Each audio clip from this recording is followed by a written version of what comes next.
I'm a first generation college student. So everybody in my family starts their own businesses. So I've been working in small business since I was 16, starting as a receptionist for my uncle's appraisal company, and then, transitioning into business development and more of a leadership role.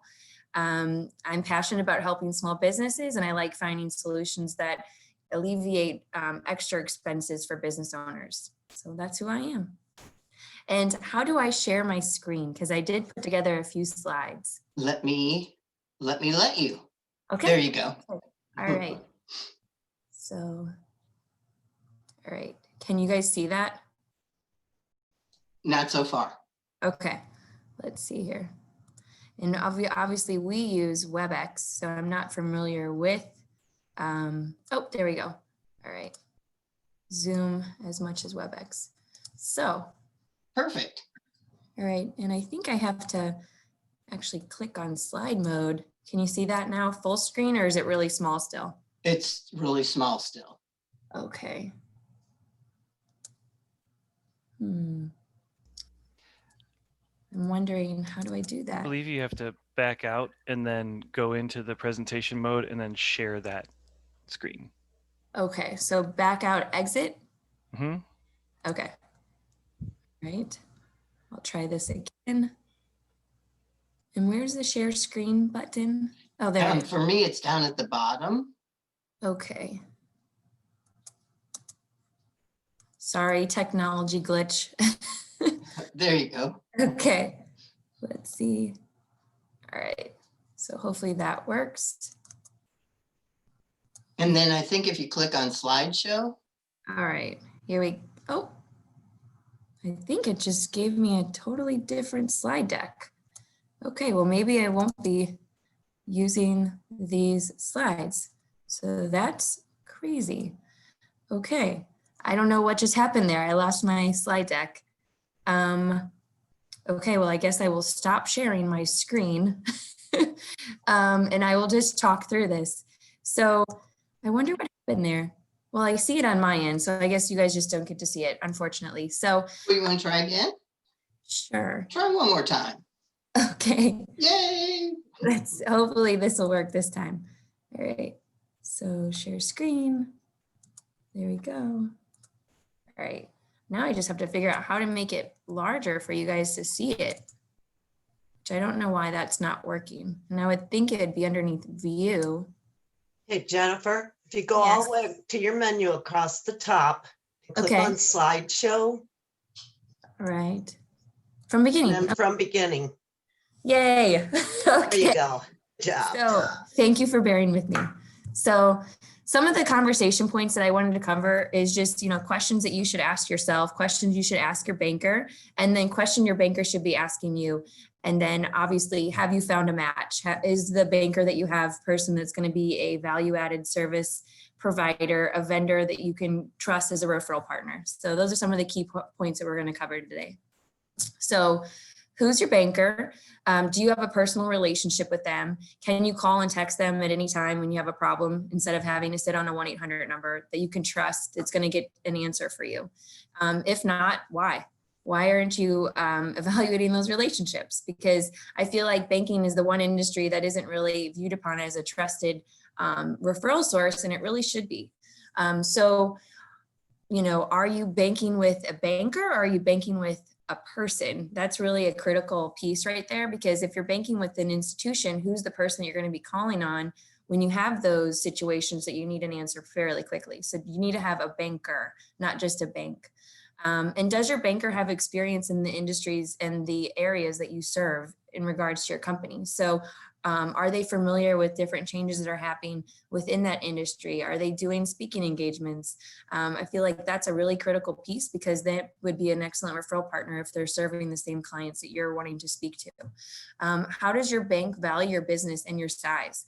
So are you banking with a bank that's really valued and looking and growing in small business? That's always a really good point to look into, and they will generally have accounts that are for the type of business that you serve as well. And then do you trust your banker? Obviously, that's just a question that you need to think about, because if you're able to trust your banker, then you know that they have your back, and you know that they're going to be calling you if there's a problem that comes up, or if you need to lean on them to make some changes in that moment an increased limit of your credit card, or, you need to reevaluate your expenses because this minimum balance that you're carrying this month isn't going to be the same moving forward. So really quick on their feet and able to make the changes that you need to accommodate your accounts. And what happens if you do hit a bump in the road? Is your banker going to advocate for you and make you a priority? So is your banker being responsive to the needs that you have in that moment? Just like I said earlier, do they have your back? Are they actually looking in your best interest and not really looking at, what brings them revenue or what brings a bank revenue, always looking in your best interest? And then, what's an important role for you? Are you looking at a location for a bank? Is that what you really value? Are you looking at services? Are you looking at accounts that have reduced fees? So you have to really understand what are the things that you're looking for in a bank to make sure that the bank that you're selecting is matching your needs. So that's something I think you can keep in mind. And so on to questions that you should be thinking about when you're evaluating your banking relationship, and just toss it out there. When's the last time you have evaluated your banking relationship? I know for me, before I worked at Commerce when I was in my grad school, and the only reason I had a Commerce account is because that's where my mom banked. So, when's the last time that you've evaluated your banking relationship to actually see that if you're in a good position? So, does your bank have local decision makers? And the reason why I feel like that's important is because sometimes when you're in different lending situations, you need to have people who are advocating for you to really understand your whole business, not just looking at your accounts payable and your receivables, the whole picture. And then, who are the people that are making those loan decisions? Do you get to have conversations with them? And for me at Enterprise, we are split up in two different regions. So we have commercial, and then we also have business banking. And I actually only focus on the operations accounts, which I feel like gives me kind of a clear perspective to really understand what's the best for my clients. And then I can invite my lending partner in to have those conversations. So who's handling your account after the closing? Is the initial person that you contacted at the bank going to be staying involved in those conversations? What I've seen at a lot of banks is, like someone like me will open your account, but then it'll be passed off to a branch manager and you won't really have any interaction with that first person that you've initially bought into that bank for. So is that relationship going to be remaining as it, appeared when you first signed into that bank? I feel like that's a really important conversation to have, just so you have insight who's going to be actually handling your account, who you need to lean on as your service team. And then what does support look like? Can you call this person to put together a roundtable event? Is it primarily just banking needs that they're able to provide you? What does that look like? And then how often are you able to get, quick responses? And then, like I said earlier, when you're discussing your banking relationship, who is on your team? Let's say your business banker isn't available, but do you have a branch manager that you can call on, or can you reach out to your lender directly? So just really being clear in regards to who's going to be responding to all of your concerns.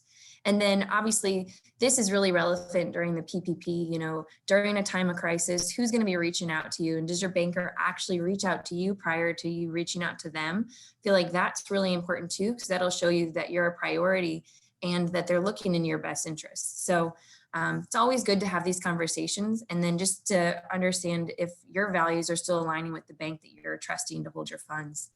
So some questions your bankers will be asking you. This gives us a full picture in regards to who's servicing your business and what that looks like. So generally people are going to ask, who's your CPA, who's your recorder, who's your attorney, who's your financial service provider? Do you have an advisory board? Who are some of the decision makers within your business? Do you have a banker? And obviously most of you would have a banker or a bank, maybe not necessarily a banker. And then does your bank add value outside of just banking? Then that'll indicate, what's that level of relationship look like? And a lot of times, I'll meet people at certain banks and they're in a good place, and I will be completely transparent with that, because if you're in a good place, that means you're getting the service that you need. And, what are some different things? Well, the bottom one is really important too, because I feel like when you're with a bank, sometimes you forget to look at the interest rates, and with the way our economy is right now, especially with, money market accounts, our rates aren't that appealing, but it's really good to evaluate your rates to see if there is cost saving solutions. So, our money market rates are really low right now, but generally our interest rates on business loans are also really low. So if you haven't evaluated those to see if you can save money, that's a really good way to, look and see if there's different cost saving solutions. And the CC is a credit card and the LOC is a line of credit. So just abbreviation for bankers. And then, when you do go into the next steps, let's say you did find a new banker that you want to bank with, just some standard things that you'll need to have, in line. If you're an LLC, you're going to need an operating agreement and your tax ID or your EIN number, your articles of incorporation, which can be pulled from the state website. If you're going to go into a lending solution, generally they're going to ask for 2 years of tax returns from your personal or, your business. And then they're going to want to know if you have proof of your income and do you have a prepared statement. And I also have this resource here. If you have never put together a financial statement, if you go to score.org, they will help you put together that for free. So that's a really nice resource as well. And then generally you will have to have your credit pulled and your collateral looked at if you're going to go into a lending solution. So I put this slide up here because most banks really only look at a person for their cash flow, collateral, and financial strength. And I feel like one of the differentiators from Enterprise is the fact that we try to add value outside of banking. So we do that through connections and introductions and putting together custom workshops and speaking engagements and, try to be responsive with solutions and resources. And we're a relationship bank. We're really not that transactional bank. So people who shop rates generally won't bank in Enterprise because we are a value added bank and we try to build out that entire relationship. And I love this slide because a lot of you here are entrepreneurs and it shows you the difference between the bankers who are the realists and then the entrepreneurs who are the optimists. So obviously most bankers are very risk avoidant and they're pessimistic and they're very analytical in their mindset. Whereas entrepreneurs, they see opportunity and they take risks and just have that mindset when you're having those lending conversations. So then you have proof as to why you are optimistic, how you see this unfolding, and just make sure you have numbers to back it up when you're having those lending conversations, because generally speaking, most bankers kind of come from that mindset. But we're risk avoiders, so you don't want to take on, unnecessary debt. So just things to keep in mind when you're evaluating the right bank and the right banker is, am I more of a transactional person? Am I looking for the best rates, or am I more a relationship person? And do I have a vending partner in a banking institution that I can call on, that I can trust, and who's going to be there, and when I'm in need? So some real life examples is that, your banker should always want to see you succeed. They should be making introductions. They should be, saying your name when you're not in the room, when there's an opportunity that you could be benefiting from. The way you maximize a good relationship with a banker is that they're constantly staying engaged with you, not just during that initial, I'm a client and I'll see you later. So they're constantly staying involved. They're understanding how your business is changing and growing, and they're adding to that in however they can do that. So a good banker should make introductions. They should bring you in the conversations where that adds value to your business. They should be sharing changes within the market for you to maximize on those opportunities. And you should maximize on the chance of being prepared in that process and knowing that you have someone that you can rely on and trust. So that is my presentation of how to select a banker. Does anybody have any questions? Thank you, Jeff. I do, Jennifer. You had indicated in one of the first slides, what do you need? Mm-hmm. How do we know what we need? Well, not necessarily do we always know what we need, but I feel like a good banker will ask those questions to at least get you thinking and understand if you've explored that. So Like for instance, like when I first met Lisa, I was understanding her business to see if, we would be a bank that would be a fit for her. And then I was understanding, hey, what does your lending look like? Do you have a business credit card? Trying to find different solutions that can add you value. And then also, asking those questions of, hey, what are some of the challenges you have right now? So I can really undercover some opportunity to alleviate those challenges. So if that's through a connection, if that's through exploring, a bank account that will save you money each month. I think it's all about asking the right questions and making sure that you're providing feedback and solutions to alleviate those. Thank you. Yeah. Anybody else have questions?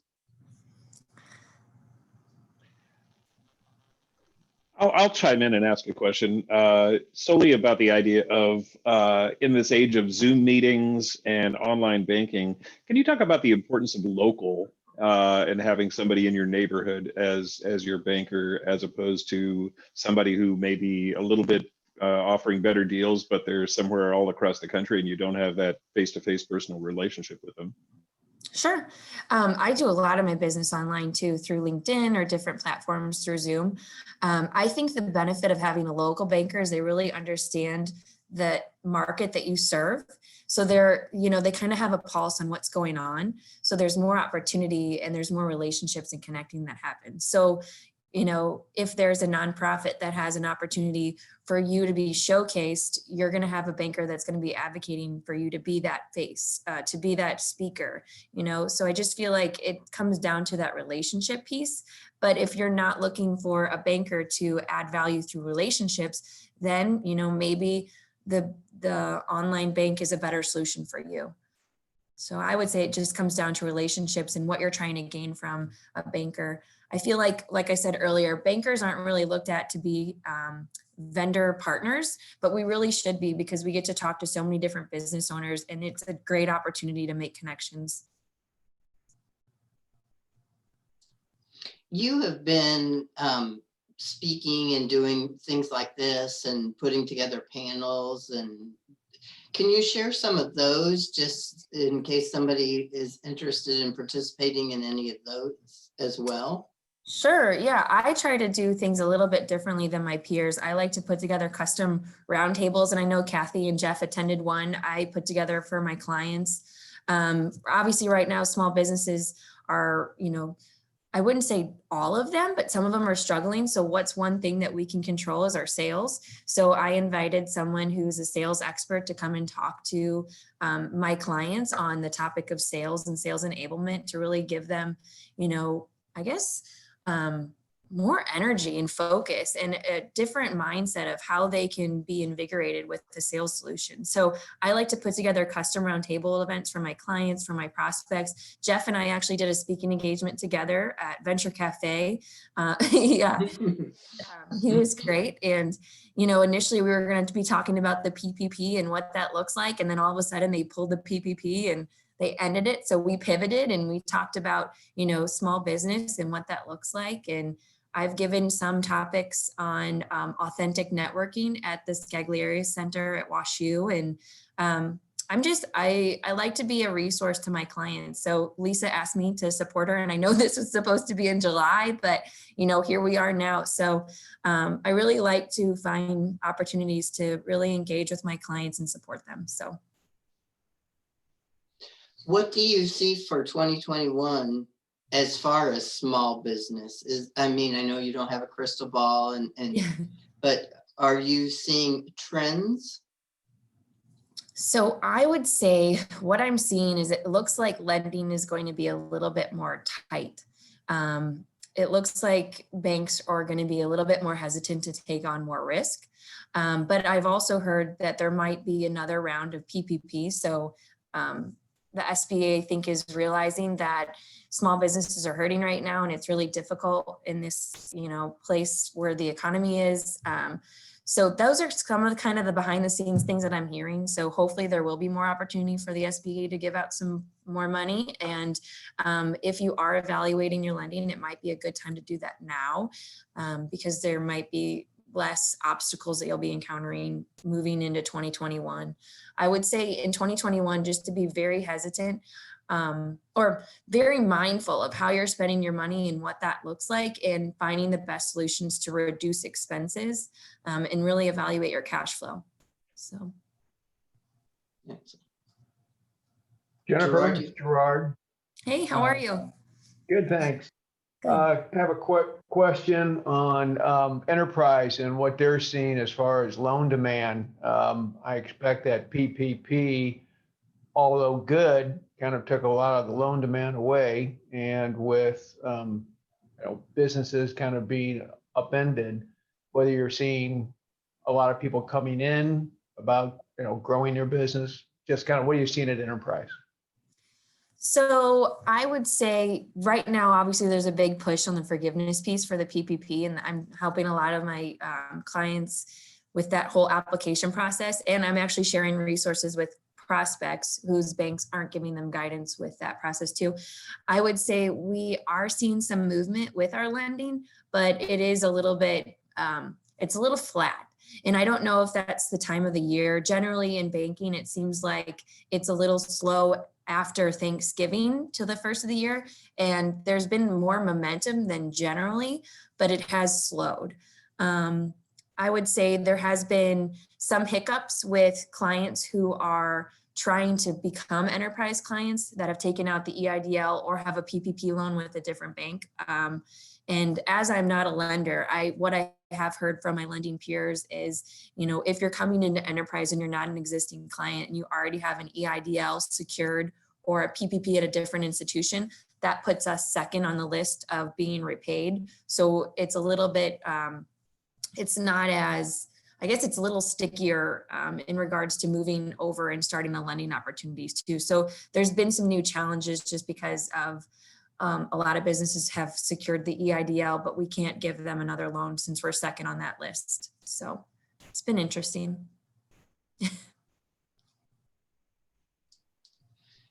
is there one thing, recommendation, we'll stick with recommendation, that you would make for all of us as small business owners for 2021, or anything we should know? Yeah, I would just say, you guys are all valuable clients. So you should make sure that you're with a bank that values your business.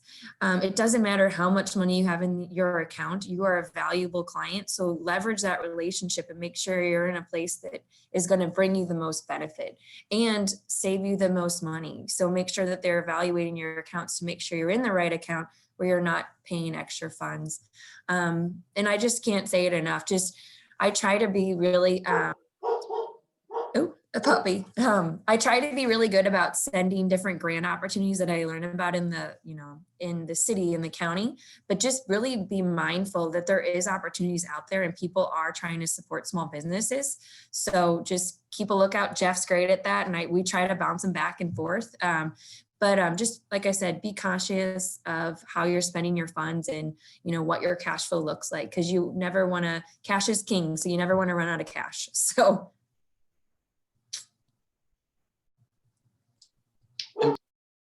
I'm trying to stay muted because Harriet decided that she needs to talk to us. Does anybody else have any questions for Jennifer? Or thoughts or? And banking is really fun, right? I gotta praise. I mean, running into the COVID season and working with Commerce, where I just knew the bank, but I did not have a banker. Us connecting and moving over to enterprise and all of your help with stuff has been a phenomenal resource for me, because that's not my area of expertise. Like, I'm all about people, and so to have somebody like you on the team to help me out on this end has been incredibly valuable. So thank you. And thanks for sharing today. Oh, I appreciate that. And I can certainly ditto that. And you know what? I didn't realize how many locations Enterprise has. I was thinking, where am I going to bank? And there's one like 5 seconds from my house. I've been driving by it for years and just not paying attention. And I didn't even mention it, but our Enterprise University is a great place too to showcase your businesses. So, if anybody ever wants to look into being a presenter, all you have to do is send me your executive summary and I can pitch our marketing team and we can try to get you an opportunity to be in the fall or the spring calendar. So. And where do we find the executive summary? Is there like an outline to follow, or? I can send you like a sample. It pretty much, it's like a really reduced resume, just the bullet points, and then whatever talking points that you'd like to present on. But there's always opportunities too to showcase our businesses. And what's really cool about that is you made me think about that because we do have offices in Arizona, New Mexico, Kansas. But during COVID, we've been able to turn our Enterprise University that was just into a virtual platform. So you're getting more exposure to all of our different markets. So. Do you think that will continue? Yeah, I actually do. And what's really cool is before we never really recorded those when they were in person. Now they're recorded. So you can refer back on these events. So, if it didn't match with your schedule the first time, you can go back and look through them. So it's kind of like a virtual library for our Enterprise University classes. That's fantastic. Yeah. Thank you. Yeah. And speaking of virtual libraries, Breakfast with the Expert is all recorded, and there are several people here who have been speakers, so you can go back and listen to everyone. But I really, really appreciate your doing this morning. And like you said, I know it was supposed to be in July, and that event taught me something. Like, Me too. Into the room and what? Yeah. So anyway, thank you so much for doing this. This is recorded. It will be on YouTube and on our website, and everybody will get a recording. Would you mind sending me a copy of your slides, and we'll include that to send to everyone? Yeah, sure. That'd be great. Anybody have any last minute questions? Oh, I know one thing. This is our last one for the year. So happy holidays to everyone. I know. It's, where did the year go?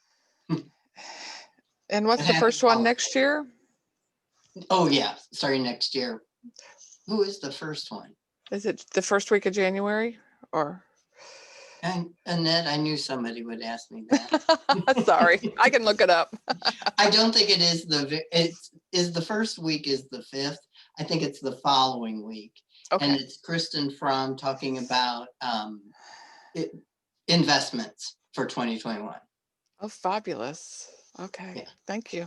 You're welcome. Thank you. Yeah, this was really good, Jennifer. Thank you so much. Thank you. That's very kind of you. I'm like, what's fun to talk about banking? But Something we all need. Yeah. And since I've known you, I've learned more about banking other than, oh, my bank is right down, on the corner of blah, blah, blah. So thank you very much. Thank you, Lisa, for having me. I appreciate having the opportunity. Thank you all for joining me this morning. So Happy holidays, everyone. Okay. Happy holidays.